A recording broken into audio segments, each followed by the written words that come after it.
Bonjour, aujourd'hui on va décortiquer ensemble la stratégie de Marine Le Pen. Face à un débat budgétaire particulièrement tendu, la chef de l'opposition a dévoilé son plan.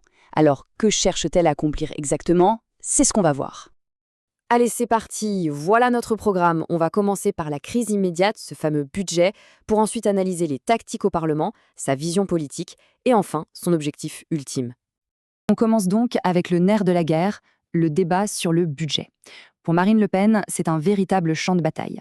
Elle le décrit comme un processus totalement chaotique et c'est vraiment le point de départ de tout son raisonnement. Et voici l'image qu'elle emploie, un budget Frankenstein. C'est une façon de dire que le texte final est un assemblage de pièces qui ne vont pas forcément ensemble.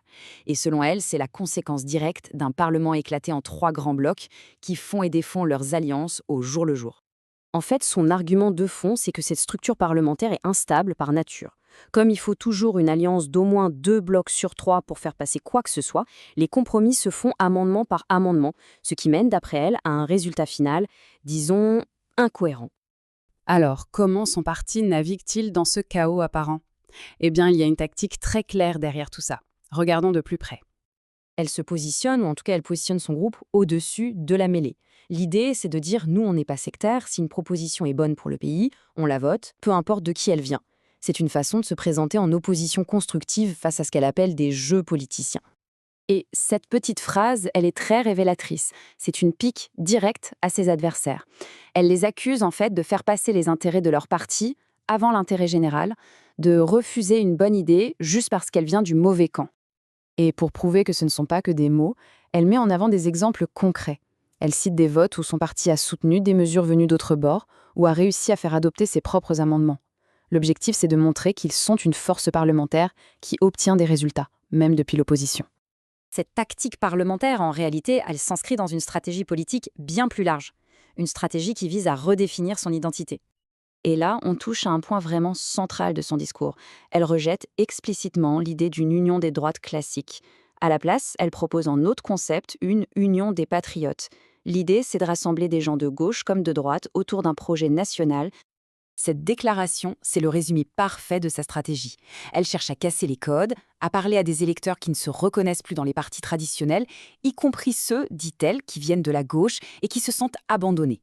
Bon, tout ça est bien beau, mais on est en droit de se demander, derrière ces tactiques, ces discours, ces alliances de circonstances, quel est le but du jeu? Où veut-elle en venir? Eh bien, la réponse est incroyablement directe et elle ne s'en cache absolument pas. L'objectif final, l'obsession même, c'est de faire tomber le gouvernement pour provoquer de nouvelles élections législatives.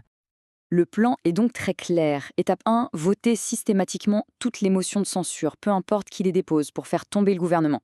Étape 2, espérer que cette chute pousse le président à dissoudre l'Assemblée. Et étape 3, retourner aux urnes pour, selon ses mots, sortir de la crise politique. Et pour justifier cette stratégie de la rupture, elle revient sur les dernières élections législatives. Pour elle, le résultat a été faussé. Elle estime que des alliances contre nature se sont formées dans le seul but de faire barrage à son parti, tordant ainsi le bras de la démocratie.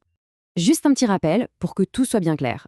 La motion de censure, c'est l'outil constitutionnel principal dont dispose l'opposition. Si une majorité des députés la vote, le gouvernement est obligé de démissionner. C'est en quelque sorte l'arme nucléaire du Parlement. Évidemment, cette grande stratégie politique n'existe pas dans le vide. Elle est aussi profondément influencée par des pressions très fortes, des pressions externes qui pèsent directement sur Marine Le Pen. Il y a en effet plusieurs défis de taille, notamment un calendrier judiciaire chargé, avec des procès importants qui se profilent.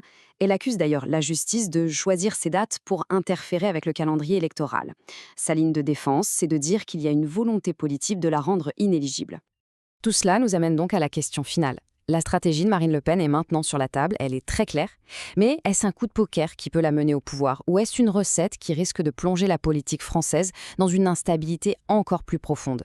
La question, bien sûr, reste entièrement ouverte.